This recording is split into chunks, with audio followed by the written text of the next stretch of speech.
rather than having a desire to know God's truth about the matter. Does that make sense?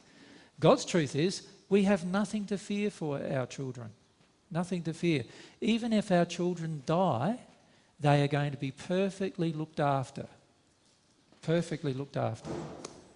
Right? By God's, the whole system perfectly looked after those children. But if you're choosing, like say, we have a desire to leave where we are. Yeah. We have children in England Yep. with parents there. And so by asking the child, you know, you can choose to go or stay, this huge grief of losing a child comes up, because I also feel like it feels unfair to ask a child to choose between their parents, because that's an injury that I have from my childhood of, Yes. okay, so if I'm going to move quite far away... Can I just stop you for a moment? Because it's an injury from your own childhood, until you release that injury, your children are going to feel upset about the same thing. Does that make sense? So you are dead right. They are going to be upset because you have that feeling inside of you that you have yet to release. Now, if you released the feeling, then you said to the kids, look, these are the options. We want to go and live in France. You know, we live in England now, we want to go and live in France, let's say. You know, I don't know whether that's what you want to do, but let's say that was the case, right? We'd present that to the children, and because we don't have the fear of losing them in our heart anymore, they no longer feel our fear of losing them. You follow me? So they are totally confident then. All they've got to do is make a choice about what they want. They don't have to worry about mummy. They don't have to worry about daddy. They don't have to worry about mummy's feelings. They don't have to worry about daddy's feelings. They can just choose what they want in that moment. Does that make sense? But when my fear is imposed upon them and my feelings of grief, if they don't choose right, are imposed upon them, now they've got a lot more difficult a problem. Now they have to choose between my feelings of grief and fear and daddy's feelings of grief and fear and mummy's feelings of grief and fear. And now it gets very, very confusing, and it's very difficult for them to make a choice. Can you see the difference? But if I'm daddy and I've released that fear and grief of losing them potentially, and mummy's let go of the fear and grief of losing them potentially by not living in the same place as them, then the child will go, yeah, you still love me. I know that. I just want to live in England for a while longer, you know?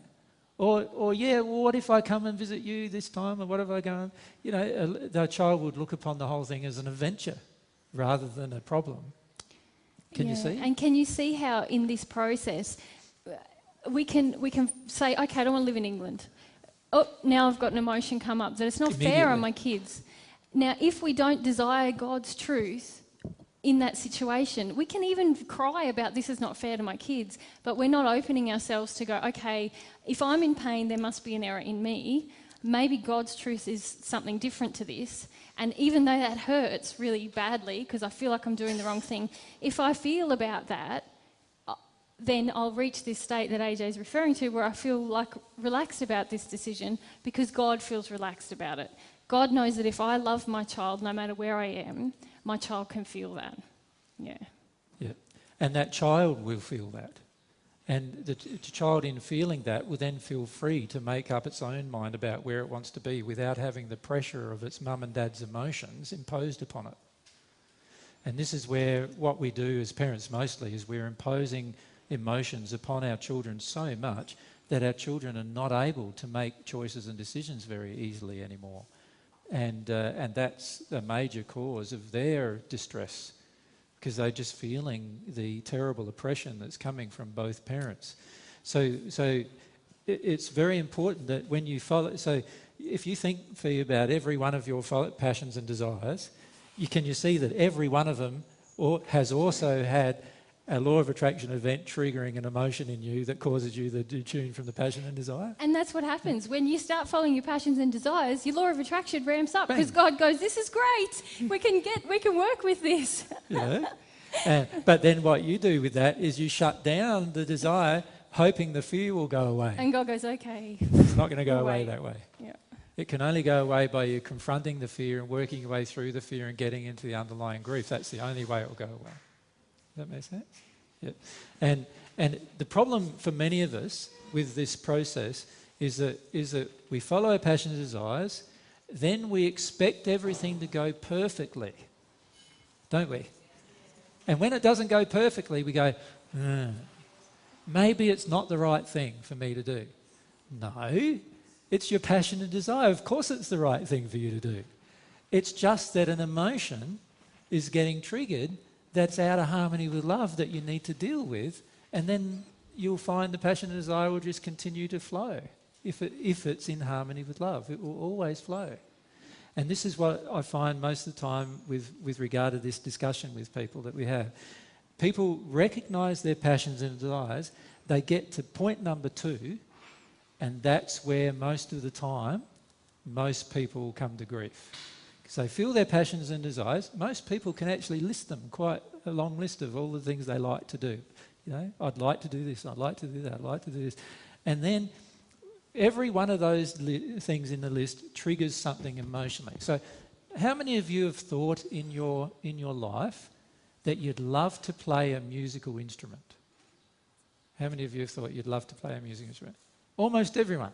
How many of you actually play a musical instrument? Right? Less than a third of those people that put their hand up. Why is there a discrepancy between those two things? Fear is the discrepancy between those two things.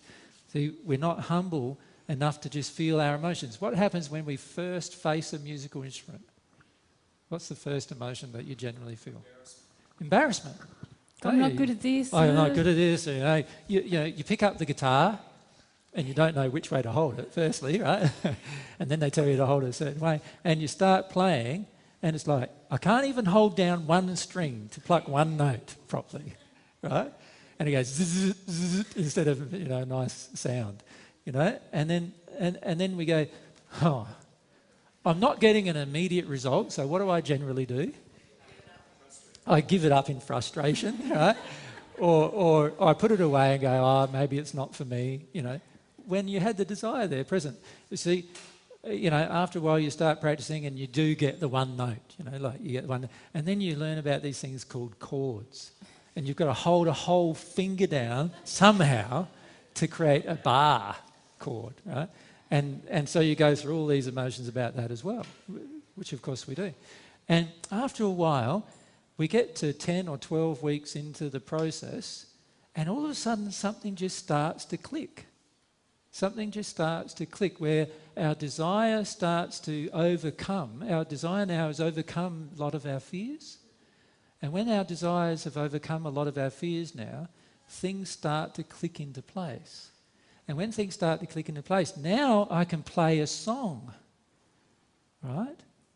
Because I've now overcome a lot of the fears. So in other words, because of my desire to play a musical instrument, I've been humbled to feeling all the feelings of confusion, all the fears that I have, that I'm stupid and I don't understand, and I'm reading the music going, what in the hell is that music? What's that note? What's that? What are all these little symbols? I don't even know all of them. And after all, I start discovering a lot of them as well. But can you see how my desire draws me? If my desire is strong enough, it's going to draw me through all of those fears, isn't it? And eventually, I will get to play that instrument. Yeah. So, in other words, my desire has drawn me into this process where I'm willing to be humble and go through a process, right? And eventually I discover everything starts flowing. And then when everything starts flowing, that's when it becomes enjoyable. That's the first time it becomes enjoyable, actually, isn't it? Well, you think about that in your life. It's exactly the same. You identify your passions. It's only when you're humble enough to overcome most of your fears that your life following this passion will become more enjoyable.